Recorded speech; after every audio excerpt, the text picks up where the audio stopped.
Full screen shaders are a really nice stylized way to communicate things like player damage. And with some of the newer options available in Unity, it is now easier than ever to achieve this effect. So we're going to set up a couple of full screen effects using Shader Graph, and then I'll show you how to trigger the effect with code so it shows up when we want. Ready? Let's go. So let's go ahead and create a brand new shader, and let's select full screen shader graph. And before we do anything else, let's go to our graph settings here and set our blend mode to alpha. Otherwise, this alpha node here won't do anything. And we're definitely going to want transparency or we won't be able to see anything behind this effect. So let's get this up and running right away so we can see what we're working with. And I'd like to get a kind of vignette effect happening, very roughly. So let's drop in a tiling and offset node and offset the X and Y by -0.5. which will give us the center because this is UV space. Think of this as the screen because this is a full screen shader graph, and this runs from 0 to 1 on the X and 0 to 1 on the Y. Now, if we put this into a length node, we get this nice effect that we wanted. You can get a very similar result by splitting a polar coordinates node and previewing the red channel, or using a UV node and subtracting 0.5 from the X and the Y. It's the exact same thing as the first thing we did. There's many, many ways to do the same thing. And all we really want here is a nice circle. So I'm just going to go ahead and stick with this first one here. Let's go ahead and plug this into the alpha as well as the color just to test it. Let's create a new material from this shader. Just right click the shader and select new material from there. That's the easiest way to do it. And so to actually apply this, we need to add what's called a render feature to our renderer data.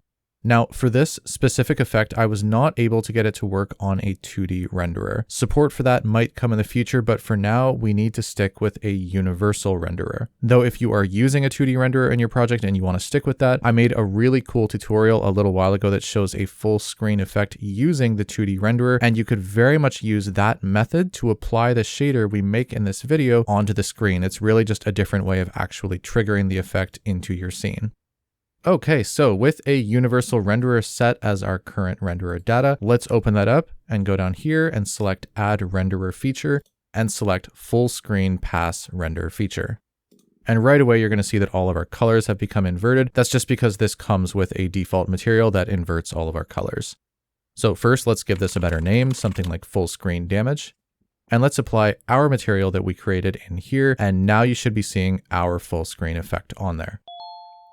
The injection point determines after which pass we want this full screen effect to render. Things are rendered in multiple passes, and so what you might want will depend on your project, but I think generally speaking, what you'd want for a normal project is after rendering post-processing. The requirements is asking which passes do you want this render feature to use. For this specific effect we're making, we're only interested in color data, so let's leave it at that.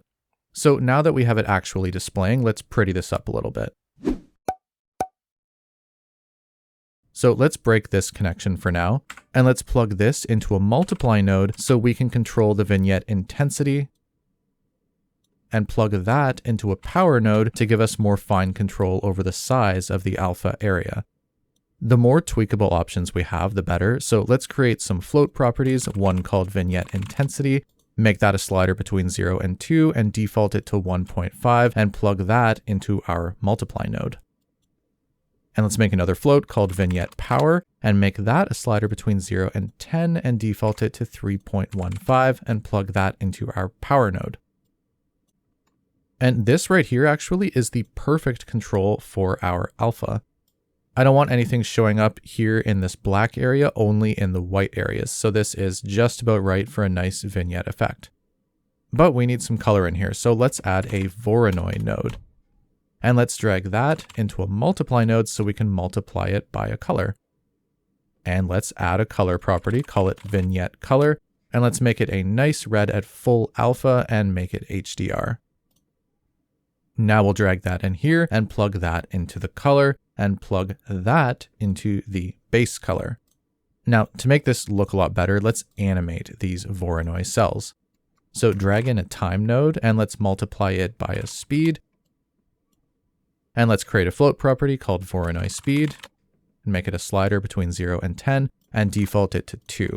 Plug that in and plug that into the angle offset. Okay, this is looking like something. Let's give ourselves even more fine control though by dragging this into a power node so we can control the power. And let's create a float property called Voronoi power, and a slider between 0 and 10 with a default of 3.15 should be good. And let's also multiply this by a float property called Voronoi intensity, which can be a slider between 0 and 2 with a default value of 1. And now that will plug into our multiply over here. Now with all of these values, you should have no problem getting a nice damage effect that looks really, really good. For something totally different, let's duplicate this shader and create a new material from that and plug that material into our render feature. You could get rid of this connection here and instead drag in the cells node. And let's also add a float property called Voronoi density, make it a slider between 1 and 100 and default it to 5 and plug that into our cell density here. Now, if we crank up our density and change it to blue and animate our intensity up, it's making me think of some sort of stylized frost or ice or something. I think it looks really cool. Now let's duplicate this shader one more time and create a new material and assign that material to the render feature and get rid of all of this here. Now let's add another Voronoi node. We'll use the Voronoi density for both, but for the second one, we'll add just a tiny amount, and let's create a float property called outline thickness and make it a float between 0 and 3 and default it to 0.05. Plug that into the add, and let's make sure we're animating both of the Voronoi nodes. And make sure with both, just like before, we make use of our Voronoi power and intensity floats.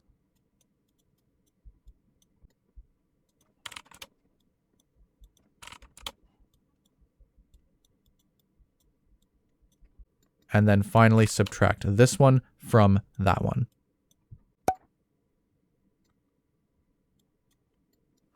Now plug this one into the color, and let's combine this alpha with this one over here and plug that into the alpha.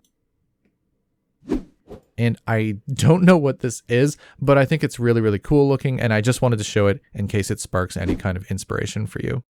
But to control all of this with code, it's really, really easy. Let's create a new game object called full screen effect controller.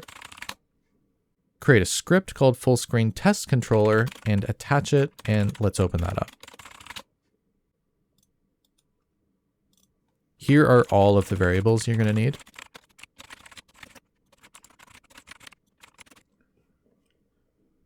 And I'm grabbing these two shader properties from our shader because those are the two that I want to lerp, but you can choose any that you want to. Make sure you add the Unity engine.rendering.universal namespace at the top. And in start, let's make sure we make that render feature inactive. And now we'll create a very simple coroutine that sets the render feature to active and waits a little bit. And once that time is over, we'll just lerp our Voronoi intensity and our vignette intensity from some predetermined start amount down to 0 over our hurt fadeout time. And then actually change our properties by that amount, and then finally set our render feature back to inactive.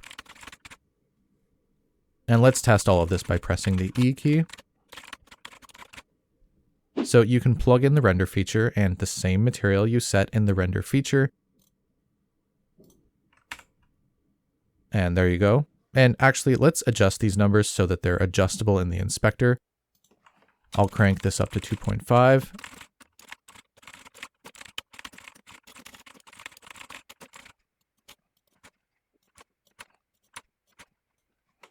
And let's test again.